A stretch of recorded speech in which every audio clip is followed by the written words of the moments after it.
Okay, so are you trying to actually clear your hips and get in this open position at impact, just like you see the best players in the world? You may have seen yourself at impact where you return and you're pretty square on. You may even be standing up and having this early extension, but when you try and clear the hips, it just doesn't help with any consistency. In today's lesson, we're going to be showing you why clearing your hips could be ruining your golf swing, plus the secret to clearing your hips, and also we're going to be giving you a fantastic drill, which is going to help tie everything together. Okay, so don't try and clear your hips at impact if you're doing one of these two things. Number one, if you slice the golf ball or regularly miss the target to the right, if you're a right-handed golfer. And number two, if your club gets steep in the downswing or over the top, this isn't going to help. Now let's explain why and understand really what happens when we rotate the hips in the downswing. So the first thing that happens to help you understand is that as we clear the hips, as we drive with that lower body, it actually delays the club. You can see the hands leading now. It delays the club head and opens the face. If we have very quiet hips, it actually encourages the hands to be very active and closes the face down. So the more we rotate the hips, the more we lead with the hands and the more we open the face. So if you're a slicer of the golf ball, that is the last thing you need. You do not need to delay the club anymore because it's going further right. And also, what happens when we turn the hips, if I just get the club in this point here, as I start to rotate the hips, notice the direction the club starts to move. It starts to move forward. So turning the hips actually encourages the club path to go more this way and more left. So if your path is already left and then you try and clear the hips even more, you're going to get a path that is more to the left. So do not try and clear your hips if you're doing either one of those things. Okay, so look, that makes sense. What is the secret then? What's the secret to clearing these hips? You need to make sure that you do this before you even start thinking about your hips. So what do we want? We want to make sure that in the downswing, in the transition, we get the club somewhat close to the swing plane. And we also want the club face reasonably square. If we can do this, we are then primed, ready to be able to start turning the hips. If we're not in a great position here, we're going to make all sorts of compensations and we're just not going to be dynamic enough and move the hips in a good way. So what's the key to making that consistent, I suppose? Okay, well there's three things that we need. First of all, pivot motion is crucial. We talk about this and you see in our live lessons that we do. A lot of the lessons that we do, we're talking about the pivot motion. And why is this so important? Well, as we rotate the body well, you'll notice from the down the line here is as I move, the club moves around the body. The better the pivot is on the way back, the closer that club swings to the plane line.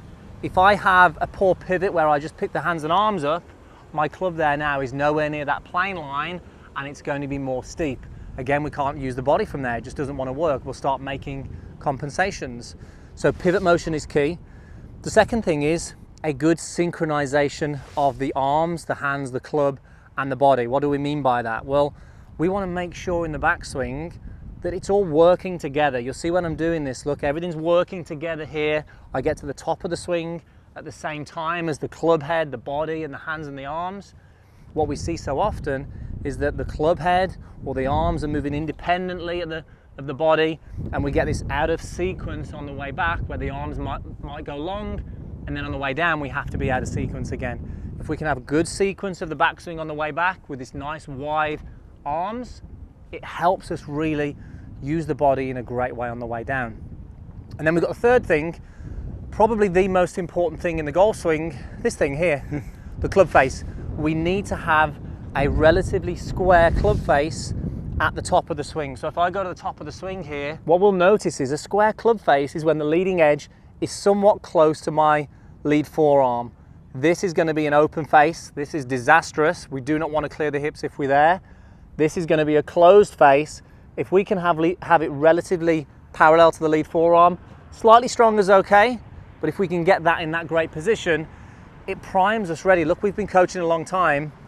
Most of the lessons that we do are backswing lessons because the backswing helps us prime the downswing. The downswing is a reaction to what goes on the way back. And we just see a lot of golfers on the range, you know, on the lesson tee are working really hard at their downswing, whereas actually just put a bit of thought and effort and time into your backswing, as Andy says, it can actually have a much better knock-on of events. It's the most important thing for the average golfer to get their backswing better. So are you telling me the drill is about the backswing? The drill, and we love this drill because it's going to tie all those three things that we've mentioned together. So the first thing we're going to do is just get rid of the golf club, and you can do this really easily. So I'm going to take my setup and I get my right hand so the palm's facing the target, left hand, glove hand underneath the elbow here, just a little, let's say underneath the tricep. From here, what I'm going to do is I'm going to make sure that I start my backswing by turning the torso. You'll see the left arm and the torso work together. This is getting a good sequence. I'm going to swing back, make sure I get a good pivot. I'm going to bend the trail arm 90 degrees roughly, and I'm going to make sure now my palm is more facing the sky. So as I do this, why do we do this? Good pivot motion, good synchronization with the arms. I'm not getting too narrow with the arm here, which we see a lot of. And the right hand here is really going to help with the club face. If we get the right hand too much like this, that's going to get you into an open club face position. So once we then go from there, I'm going to get that same feeling now. Right hand on, just where the steel is, get it to this point here, swing back. Again, I'm leading with the torso, swing back to the top, a little bit of bend in that arm, not too much, and I'm now feeling that that is towards the sky. Look at the club face, it's nice and square, and from here I can even then start to go on the way down. So I can start to use the lower body now and look at the club on the way down now. It's nice and shallow, somewhat close to the plane. Now I can start to fire, because when the club head is more behind the hands at this point, as I turn now, it now brings it down into a great position here where I can rotate onto it and actually deliver that club on plane with a square face. I love that because it just helps put everything, as we said, tie everything together, but you're putting a full focus onto the sink, the turn, and controlling the club face. So now I'm just going to go straight into that same feeling. I can feel all those three components. So rotate, a little bit of the right arm, and I'm feeling that right hand is more facing upward there.